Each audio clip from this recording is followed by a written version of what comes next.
సాయి ధరమ్ తేజ్‌కి పోలీసుల నోటీసులు అంటే ఏ సినిమా పరంగా ఇచ్చారు? అసలు సినిమా పరంగానా ఆయన పర్సనల్ లైఫ్‌కి ఇచ్చారా? సో, దాన్నైతే సంపత్ నంది గారు బయట పెట్టారు. అసలు ఏంటి ఆ విషయం? అండ్ ముఖ్యంగా ఇప్పుడు సాయి ధరమ్ తేజ్‌కి ఎందుకు నోటీసులు ఇచ్చారని చాలా మంది కూడా ఆలోచనలో పడ్డారు.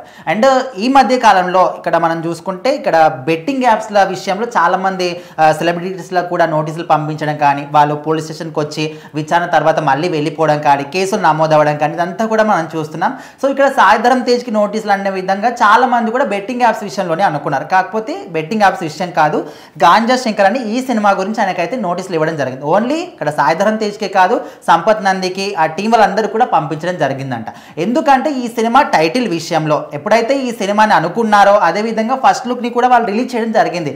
తర్వాత సడన్గా సినిమా మొత్తాన్ని ఆపేసామని న్యూస్ కూడా చెప్పారు. కాకపోతే రీజన్ ఏంటి, ఎందుకు ఆపేశారు, పోలీసులు ఎందుకు నోటీసులు ఇచ్చారనే విషయం మాత్రం బయటికి రాలేదు. అయితే రీసెంట్గా సంపత్ నంది మాట్లాడుతున్న క్రమంలోనే పోలీసులు నోటీసులు ఇచ్చారనే విషయాన్ని మాత్రం బయటికి పెట్టారు. అంటే ఇక్కడ టైటిల్ విషయంలో గంజా శంకర్ అనే ఒక టైటిల్ ఉంది. సో మరి ఈ టైటిల్కి స్టోరీ మొత్తాన్ని కూడా వాళ్ళు అనుకున్న తర్వాత ఆ స్టోరీకి తగ్గట్టుగా ఈ టైటిల్ని మాత్రం అనుకున్నారు. సో మరి పోలీసులు మాత్రం ఈ టైటిల్ విషయంలో నోటీసులు ఇచ్చారని తెలుస్తుంది. కానీ ఎందుకు ఇంతకు ముందే ఏదైనా సినిమాకి పేరుందా, లేకపోతే ఈ పేరు విషయంలోనే ఏదైనా కల్తీ ఉందా? అంటే గంజా అంటే అందరికీ తెలిసిందే గంజాయి, మరి ఇది సమాజం తప్పుగా తీసుకునే అవకాశం ఉందని అనుకున్నారో లేదో తెలియదు, కానీ నోటీసులు అయితే పంపించారు. సో మరి ఆయన ఒకవేళ టైటిల్ని చేంజ్ చేసుకుంటే స్టోరీ మొత్తాన్ని చేంజ్ చేయాలి. ఇక్కడ స్టోరీ మొత్తాన్ని చేంజ్ చేయలేరు, టైటిల్ని కూడా చేంజ్ చేయలేరు. అందుకోసమని ఈ తలనొప్పి అంతా ఎందుకు, మొత్తం సినిమాని ఆపేద్దాము అనే విధంగా వాళ్ళ సినిమాని అయితే ఆపేశారంట.